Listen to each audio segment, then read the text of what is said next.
اللہ الرحمن الرحیم۔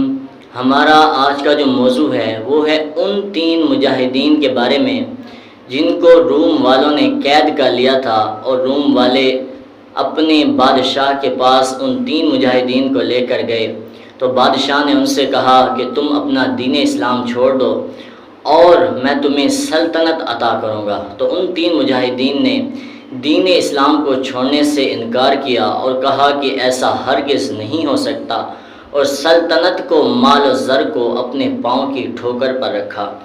تو بادشاہ نے ان کے ساتھ کیسا برتاؤ کیا اور کیسے پیش آیا، تو آئیے جانتے ہیں کہ شہیدوں کی زندگی کے بے شمار واقعات معتبر کتابوں میں ملتے ہیں۔ ان میں سے ایک واقعہ جو میں آپ کو پیش کرنے لگا ہوں، جس کو علامہ جلال الدین سیوطی نے شرح الصدور میں لکھا ہے، اور اعلیٰ حضرت امام احمد رضا خان فاضل بریلوی نے اپنے رسالے مبارکہ الانتباہ فی حال نداء یا رسول اللہ صلی اللہ علیہ وسلم میں جو ہے نقل فرمایا ہے۔ 3 بھائی ملک شام میں رہتے تھے جو بڑے بہادر تھے، ہمیشہ اللہ کی راہ میں جہاد کیا کرتے تھے۔ رومیوں نے ایک مرتبہ ان کو گرفتار کر لیا اور اپنے عیسائی بادشاہ کے سامنے پیش کیا۔ اس نے کہا تم لوگ مذہب اسلام چھوڑ دو اور عیسائی بن جاؤ۔ ان تینوں نے بیک وقت یعنی فوراً کہا ایسا ہرگز نہیں ہو سکتا۔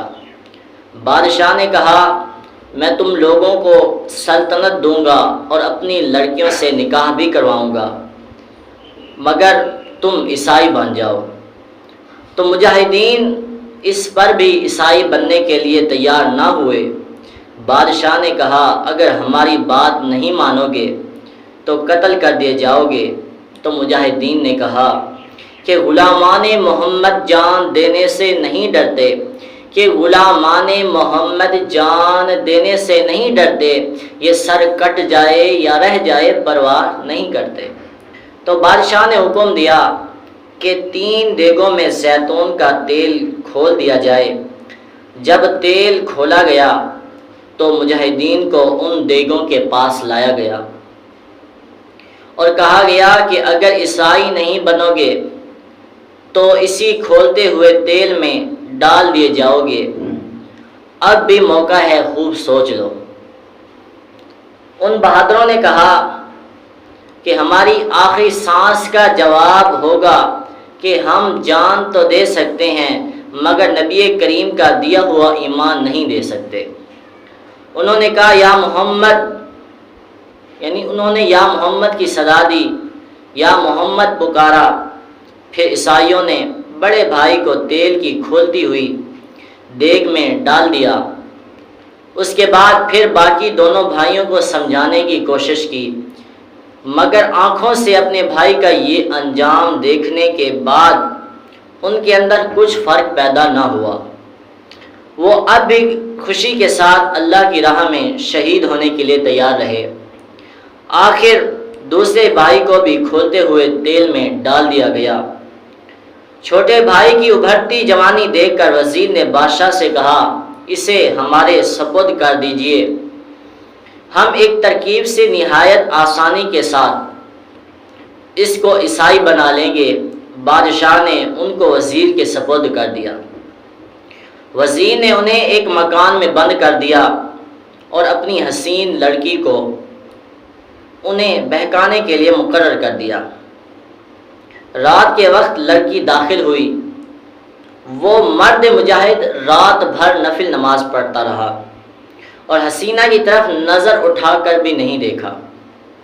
اور کیسے دیکھتا جن کی نگاہوں میں حسن مصطفیٰ بس چکا ہو، وہ نگاہیں بلا کسی اور کی طرف کیسے اٹھ سکتی ہیں۔ حور پر آنکھ نہ ڈالے کبھی شیدا تیرا، سب سے بیگانہ ہے اے پیارے شان ساتھ تیرا۔ لڑکی کے لیے یہ منظر بڑا ہی عجیب تھا کہ جس کی ایک جھلک دیکھنے کے لیے دنیا بیتاب رہتی تھی، یہ جوان اس کو ایک نظر بھی دیکھنے کے لیے تیار نہیں۔ صبح کے وقت وہ ناکامی کے ساتھ واپس آئی اور اپنے باپ کو بتایا کہ آج اس کی عبادت کی کوئی رات تھی، مگر اس طرح 40 راتیں گزر گئیں اور وہ مرد مجاہد اس کی طرف متوجہ نہ ہوا۔ آخر میں خود وہ لڑکی متاثر ہو گئی اور کہا، اے پاک باز نوجوان، تو کس کا شیدائی و فدائی ہے کہ میری طرف نگاہ اٹھا کر بھی نہیں دیکھتا؟ فرمایا، میں مصطفیٰ کے جام محبت کا مست ہوں، یہ وہ نشہ نہیں جسے ترشی اتار دے۔ لڑکی صدقے دل سے لا الہ الا اللہ محمد رسول اللہ صلی اللہ تعالی علیہ وبارک وسلم پڑھ کر مسلمان ہو گئی، اور استبل سے 2 گھوڑے لائی۔ رات ہی میں دونوں وہاں سے فرار ہو گئے، اور ابھی زیادہ دور نہیں پہنچے تھے کہ پیچھے سے گھوڑوں کے آنے کی آہٹ معلوم ہوئی، اور جلد ہی وہ قریب آ گئے۔ دیکھا تو نوجوان کے وہی دونوں بھائی ہیں جو کھولتے ہوئے تیل میں ڈالے گئے تھے، ساتھ میں فرشتوں کا ایک گروہ بھی تھا۔ نوجوان مجاہد نے حال پوچھا تو ان لوگوں نے بتایا کہ ما کانت الا العظمۃ التي رأیت، یعنی بس وہی تیل کا ایک غوطہ تھا جو تم نے دیکھا، اس کے بعد ہمیں جنت الفردوس میں ڈال دیا گیا، ہم جنت الفردوس میں پہنچ گئے۔ پھر دونوں بھائیوں نے فرشتوں کی موجودگی میں اس لڑکی کا نکاح اپنے بھائی سے کرا دیا اور واپس چلے گئے۔ زندہ ہو جاتے ہیں جو مرتے ہیں حق کے نام پر، زندہ ہو جاتے ہیں جو مرتے ہیں حق کے نام پر۔ اللہ اللہ، موت کو کس نے مسیحا بنا دیا؟ اس واقعے سے جہاں یہ ثابت ہوا کہ اللہ تعالیٰ کی راہ میں قربان ہونے والے شہید مرتے نہیں بلکہ وہ زندہ ہوتے ہیں، ساتھ ہی یہ معلوم ہوا کہ مدد کے لیے یا رسول اللہ پکارنا جائز ہے کہ مجاہدین نے حضور اکرم کو پکارا تھا۔